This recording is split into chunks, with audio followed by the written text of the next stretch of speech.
Firebrand, we know that the media landscape is a changing one, and it's an important one because it contributes greatly to our national discussion and the platforms that exist so that we're able to share ideas and have debate and discussion and different viewpoints. DirecTV really changed a lot of the TV landscape. They brought people from dozens of channels to hundreds of channels, and AT&T realized that there was a limited offering for news and analysis from a conservative perspective. While there were plenty of shows and programs that would give you an opportunity to have a liberal perspective, there needed to be more build out. And then we had a real news entrepreneur, Mr. Herring, step forward and build One America News. One America News has now grown into a major voice in national politics and discussion. And one reason is because they've got one of my very favorite shows on air, Real America, hosted by Dan Ball, my friend who joins us now on Firebrand. Dan, maybe just give us a sense of how you went from the work you were doing in the news industry to hosting this great national show where you get to talk to people all over the country every evening.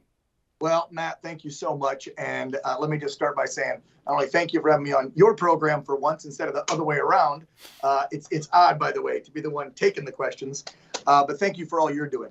Fighting. You are a firebrand. I love the name of your podcast you're doing because let me tell you, the stuff that you have been fighting for and speaking out against, we need more congressmen and women in that house like you. So I want to thank you first and foremost. So my background is pretty simple. You know, I served in the United States Air Force.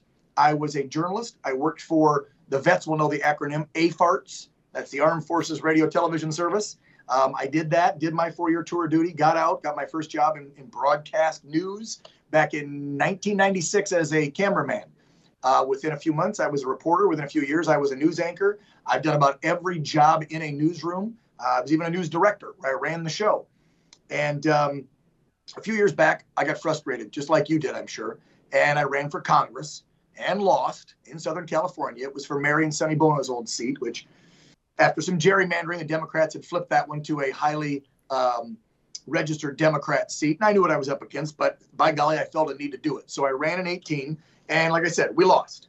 And so then I tried to get back into the industry that I had at one time loved. You know, it's all I knew. When people would see me on the street and recognize me, it's the news guy. It's the newsman. That's what you get as the local anchor man, the Ron Burgundy of the city you're working in.